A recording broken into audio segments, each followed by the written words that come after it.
America എൻ്റെ കണ്ണുകളിലൂടെ ഒരിടവേളയ്ക്ക് ശേഷം വീണ്ടും ഞാനൊരു ചെറിയ വീഡിയോ നിങ്ങളെ കാണിക്കുകയാണ്. വിർഗീനിയ സ്റ്റേറ്റിലാണ്. അവിടുത്തെ ഒരു സിറ്റി സെൻറ്ററിൽ ശനിയാഴ്ച വൈകിട്ടത്തെ സമയമാണ്. ഈ സ്ഥലത്തും ഞാൻ നിങ്ങളെ പരിചയപ്പെടുത്തിയിരിക്കുന്നു. ഇവിടെ ആളുകൾക്കൊക്കെ ഇടവേളകളിൽ വന്നിരുന്ന് സമയം ചെലവഴിക്കാനും ആസ്വദിക്കാനും ഒക്കെ ഉള്ളൊരു സ്ഥലമാണ്. ഇപ്പോഴിവിടെ സമ്മർ കഴിഞ്ഞ് വിൻ്റർ ആരംഭിക്കാൻ പോകുന്ന ഒരു കാലം സെപ്റ്റംബർ മാസം.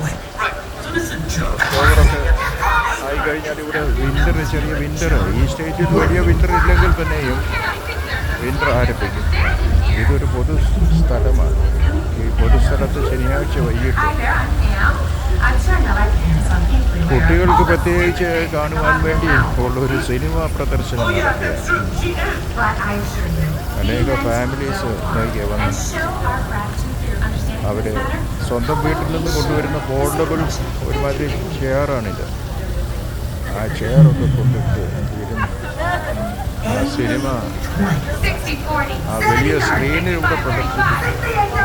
ആ സിനിമ അവർ ആസ്വദിക്കും.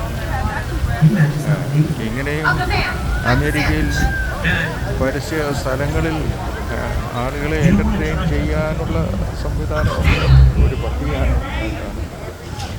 പട്ടിയെ കൂട്ടിയാണ് ഒരു സിനിമ വന്നിരിക്കുന്നത്.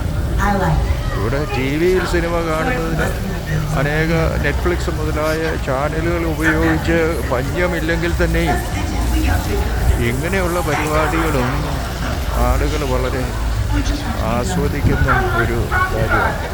ഇതിന് ചുറ്റുപാടും അനേക റെസ്റ്റോറൻറ്റുകളും ഉണ്ട്. അതുകൊണ്ട് അവിടുന്ന് ഭക്ഷണമൊക്കെ വാങ്ങിച്ച് കൊണ്ടുവന്ന് ഈ സ്ഥലത്ത് ഇരുന്ന് അവർ ആസ്വദിക്കും. ഈ സിനിമയെ ഒരു 2 മണിക്കൂറിലധികം കുഞ്ഞുങ്ങൾക്ക് വേണ്ടിയുള്ളൊരു സിനിമയാണെന്ന് അവിടെ കഴിഞ്ഞൊരു ദിവസം ഞാനൊരു ബോർഡിൽ നിങ്ങളെ കാണിച്ചിരുന്നല്ലോ. എല്ലാ ആഴ്ചകളിലും വിൻ്റർ തുടങ്ങുമ്പോൾ ഉണ്ടായിരിക്കുകയില്ല ഇങ്ങനെയുള്ള പ്രദർശനങ്ങൾ. ഒരു വളരെ നല്ല കാര്യമാണ്. നമ്മുടെ നാട്ടിലൊക്കെ ഇങ്ങനെ ജനക്ഷേമകരമായ കാര്യങ്ങളൊക്കെ നടത്തുന്നതും അതിനുവേണ്ടി പണം ചെലവഴിക്കുന്നതും സർക്കാരും അതുപോലെ തന്നെ മുനിസിപ്പാലിറ്റിയോ പഞ്ചായത്തോ കോർപ്പറേഷനോ ഒന്നും ചെയ്യാറില്ല. ഇത് വളരെ സമ്പന്ന രാജ്യമായതുകൊണ്ട് ഒന്നുമല്ല. സമ്പന്ന രാജ്യമാണത് വാസ്തവമാണ്. എന്നാൽ ആളുകൾ ശനിയാഴ്ചകളും ഞായറാഴ്ചകളും ഒക്കെ ആസ്വദിക്കാൻ വേണ്ടി സമയം ചെലവഴിക്കുമെന്നുള്ളത് ഒരു വലിയ സത്യമാണ്.